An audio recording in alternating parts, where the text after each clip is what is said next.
ਉਹ ਮਾਘ ਦੀਆਂ ਠਰਦੀਆਂ ਸ਼ਾਮਾਂ ਵਿੱਚ ਤਾਜ਼ਾ ਤੇ ਗਰਮਾ ਗਰਮ ਮੱਛੀ ਲੱਭੇ ਤਾਂ ਕਿਆ ਹੀ ਕਹਿਣੇ।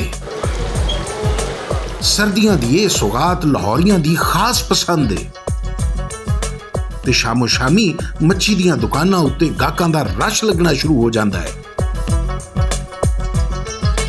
ਇਹ ਰਸ਼ ਐਵੇਂ ਹੀ ਭੇੜ ਚਾਲ ਨਹੀਂ बल्कि ਇਹਦੇ ਪਿੱਛੇ दुकानदारां दी मेहनत ते कारीगरी दा बड़ा ही हाथ थे।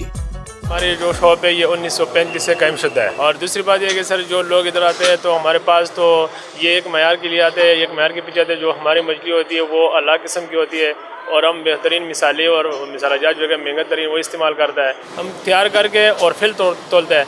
बाकी लोग जो है वो ऐसा करते हैं कि कच्ची मछली तोल के ना किलो तो वो फ्राई कर लेते हैं तो वो 3 पा 2.5 पा रह जाता है। हम तैयार करके फिर तोल लेते हैं तो इंशाल्लाह उसमें 25-50 ग्राम ज़्यादा हम दे देते हैं। तो अल्लाह पाक का शुक्र करम है तो हमारे पास इंशाल्लाह रश है। खास मसालियां ते खुशबूआं नाल तैयार कीती मच्छी जद गर्मा गर्म उबलदे तेल विच तली जांदी है ते एक खास खुशबू भुख नूं दूना कर दिंदी है। मच्छी दियां दुकानां उत्ते आए लाहौरियां दा कहना है कि सर्दियां दा मौसम रवायती मच्छी खाद्यों बगैर लंघ जाए ये सवाल ही पैदा नहीं हुंदा। इन्हां दा टेस्ट बहुत ही अच्छा है। तकरीबन पिछले 8-10 साल तो इत्थे असीं आ रहे हैं। रेट है ना थोड़ा जिहा हाई है लेकिन जो टेस्ट मूँह नूं लगे तो फिर पता लगता है कि रेट कोई एडा ज़्यादा हाई नहीं है। टेस्ट बहुत अच्छा है। ਜਦੋਂ ਹੀ ਸੀਜ਼ਨ ਸ਼ੁਰੂ ਹੁੰਦਾ ਹੈ ਤੇ ਸਾਰੇ ਦੋਸਤਾਂ ਦੇ ਨਾਲ ਫੈਮਿਲੀ ਦੇ ਨਾਲ ਆਈਦਾ ਹੈ।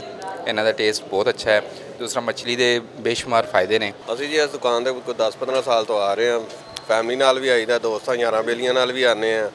ਤਕਰੀਬਨ ਹਫ਼ਤੇ ਦੀ ਨਾਈਟ ਜਿਹੜੀ ਹੁੰਦੀ ਹੈ ਤਕਰੀਬਨ ਅਸੀਂ ਇਸੇ ਤਰ੍ਹਾਂ ਹੀ ਗੁਜ਼ਾਰਨੇ ਹਾਂ। ਫਿਰ ਟੁਰ ਕੇ ਲਾਹੌਰ ਦੇ ਰੌਣਕਾਂ ਵੀ ਵੇਖੀ ਦੀਆਂ ਨੇ ਤੇ ਇਸ ਵਜ੍ਹਾ ਤੋਂ ਆਈਦਾ ਕਿ ਇਹਨਾਂ ਦਾ ਟੇਸਟ ਜ਼ਰਾ ਅੱਛਾ ਹੁੰਦਾ। ਠੀਕ ਹੈ ਤੇ ਦੂਸਰੇ ਜਿਹੜੀਆਂ ਦੁਕਾਨਾਂ ਦੇ ਨਾਲੋਂ ਕਦਰੇ ਬਿਹਤਰੀਨ ਹੁੰਦਾ। ਕੋਈ ਦੋਸਤ ਭਾਵ ਪਿੰਡ ਤੋਂ ਰਿਸ਼ਤੇਦਾਰ ਅਜ਼ੀਜ਼ ਵੀ ਆਉਂਦੇ ਨੇ ਤੇ ਉਹ ਵੀ ਜਿਹੜਾ ਨਾ ਪਸੰਦ ਕਰਦੇ ਨੇ ਜੀ। ਉਹ ਸਪੈਸ਼ਲੀ ਉੱਥੋਂ ਫੋਨ ਕਰਕੇ ਕਹਿ ਕੇ ਚੱਲਦੇ ਨੇ ਕਿ ਭਈ ਆ ਰਹੇ ਹੋ ਮੱਛੀ ਖਾਣੀ ਹੈ ਤੁਹਾਡੇ ਕੋਲ। ਅਸੀਂ ਉਹਨਾਂ ਨੂੰ ਚੁੱਕੀਦਾ ਤੇ ਇੱਥੇ ਲੈ ਆਈਦਾ।